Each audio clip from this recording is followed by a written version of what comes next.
Hi there, something a little bit different. We've got 4 items. I'll go through them, what I know about them. The first in the box is simply a lamp, which it's a modern one. It's reproduction in as much as it's a genuine reproduction of this type of lamp, which was a squirrel cage lamp made many years ago. It was, as far as I know, made in Switzerland, as the box would suggest, Swiss, and the little bow and arrow on there I would imagine refers to William Tell, who fired an apple off his son's head, if I remember rightly. My history is not very good, but I do remember that. But these lamps, I put this one up. It came through. It came from that collector up north, and it was bought at the time fairly recent. But as I say, it is a complete reproduction. It's got names on it, if I can find the names, that is. I don't know whether it's going to show up, but there's definitely a name there, which I think says Rite-Lite. It's the old bayonet cap. It's never ever been used. And what is interesting, looking at the actual filament, now I don't know whether this will show it up.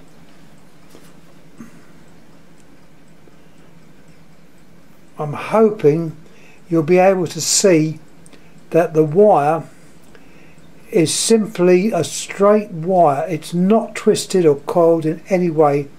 It's a straight wire. And this is how they used to be made. This would have fitted into an antique style lamp or whatever. It being tungsten, the efficiency was not that good. But as you can see, there's the lamp. As far as I know, it would be a vacuum. Well, the old ones were vacuum. On here, show you what it's got.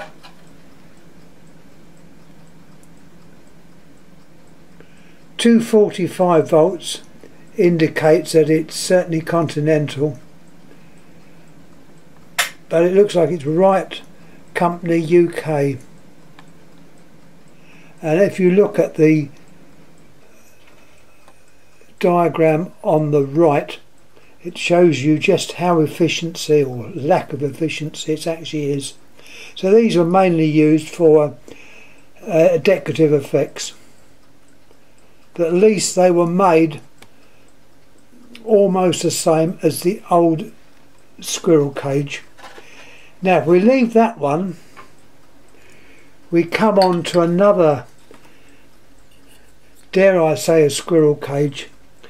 Now these were made, as far as I know, in the Far East, probably China, Taiwan, and they try and make out that it's pip top. It obviously isn't pip top, but they've got that little bump on the top.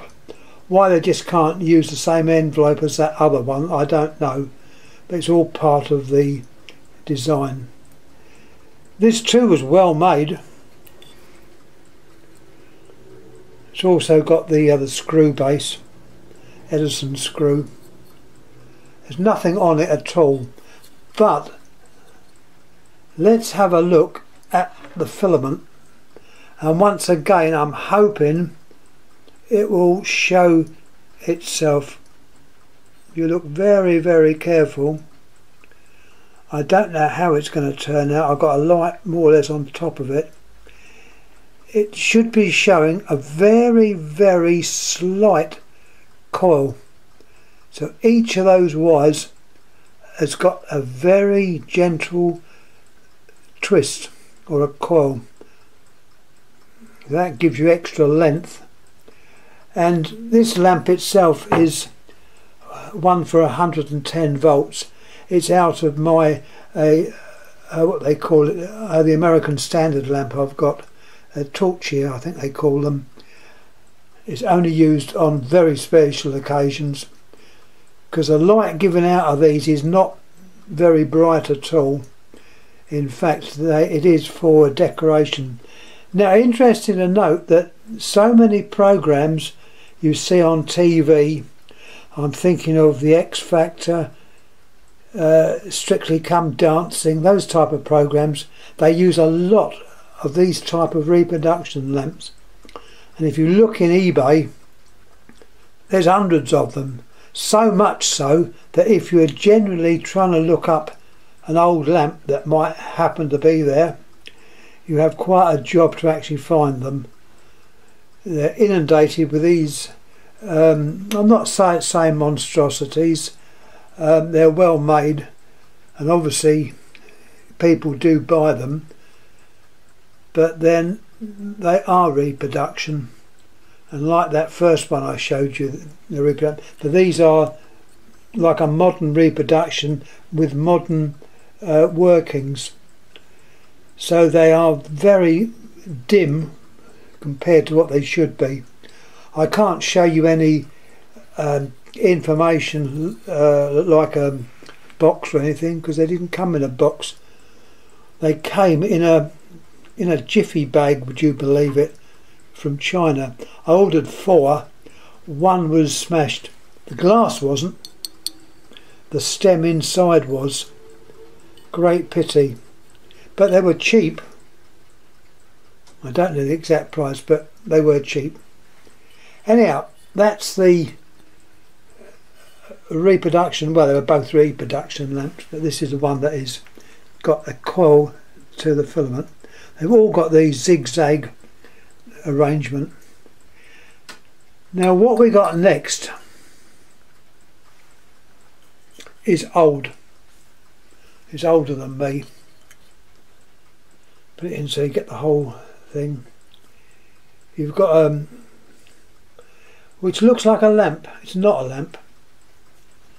You've got a GES base, a Goliath Edison screw, or mogul I think the Americans call them. It's the largest screw. Once again, that's old because you've got a ceramic base there. Inside, I do apologise, it's black, so you can't really see what is going on. Even looking in the end, it's very, very difficult, but I'll try and explain. You've got a terminal connection there, and what I think it is, there's no numbers on it or anything, which is a pity. The numbers have obviously got worn off. I've looked very hard but can't find anything, but what I believe it to be is a rectifier, very similar to what they used to have, a Tungar rectifier, but this is one I think was probably made by Philips. Can't be 100%, but that's who I'd think it's probably made by. And basically you'd have in that envelope from the screw-in base, you've got heavy wiring, and that would go up to a filament. It'll be a heavy duty filament surrounded by a cathode or plate, but not electrically connected. It'll be a plate near to the filament, and it's called an Edison effect.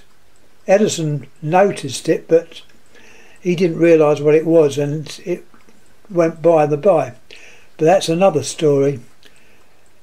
The electrons jump from the filament, being white hot, and they go onto the plate, or the anode, and connect up to the terminal at the top, and that would provide you with half-wave rectification. A lot of these type of rectifiers were used on old battery chargers, the very old ones. They were used obviously for car batteries, 6 volt mainly, 12 volts came later. But that's what these were used for. So if anyone has got any information on this, please let me know. Once again, this came from the same gentleman as that Swiss bulb. I've got numerous bulbs. I've put some up already. So, you know, I thought I'd have a change and put these up. Once again, any questions on that, let us know. Finally, in this little lot, I could put this down as a mystery item, but I won't. It's simply a ring flash. Never ever been used. Once again, from the same person as the rectifier came from. You've got connecting points there, and the exciting cable, which connects all the way around the actual tube.